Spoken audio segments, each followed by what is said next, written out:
Welcome to 99 TV. నేను Sai Sudha. Bulletin updates చూద్దాం. ఏపీలో రాజ్యాంగానికి వ్యతిరేకంగా పాలన జరుగుతోందని మాజీ మంత్రి అంబటి రాంబాబు అన్నారు. దళితులకు వ్యతిరేకంగా కూటమి ప్రభుత్వం వ్యవహరిస్తోందన్నారు.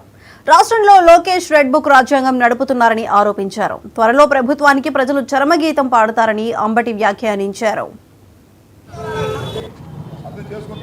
ఇవాళ భారతదేశంలో రాజ్యాంగం అంబేద్కర్ గారు రచించింది జరుగుతూ ఉంటే ఈ రాష్ట్రంలో మాత్రం రాజ్యాంగం భారత రాజ్యాంగానికి వ్యతిరేకంగా జరుగుతున్నటువంటి సంఘటనలు మనం చూస్తున్నాం.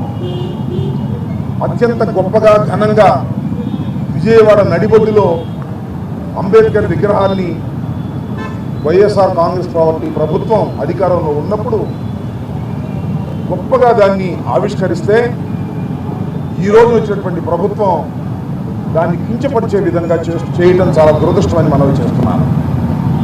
అది ప్రారంభించింది ఆ రోజు ముఖ్యమంత్రి జగన్మోహన్ రెడ్డి గారు. అదే పేరు అక్కడ వేస్తే లైట్లన్నీ ఆర్పేసి ఆ విగ్రహం మీద దాడి చేసి వాటిని తొలగించినటువంటి సంఘటన అంబేద్కర్ గారి విగ్రహం మీద దాడిగా మనం భావించాలని ఈ సందర్భంగా మనవి చేస్తున్నాను. విజయవాడ నడిబొడ్డులో అంత గొప్ప విగ్రహాన్ని ఆవిష్కరించినటువంటి ప్రభుత్వం మీద, ఆ విగ్రహం మీద జలసితో ఈ ప్రభుత్వం ఉతుకుతలాడిపోతుంది.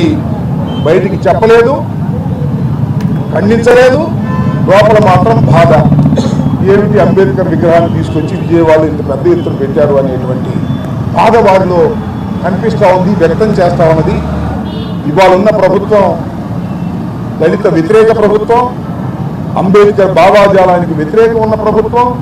వారి సొంత రాజ్యాంగాల్ని అమలు చేయాలని ఎర్ర బుక్ లాంటివి తీసుకొచ్చి రెడ్ బుక్లో తీసుకొచ్చి లోకేష్ గారి నాయకత్వంలో ఇవాళ ఒక రాజ్యాంగాన్ని నడుపుతున్నారు.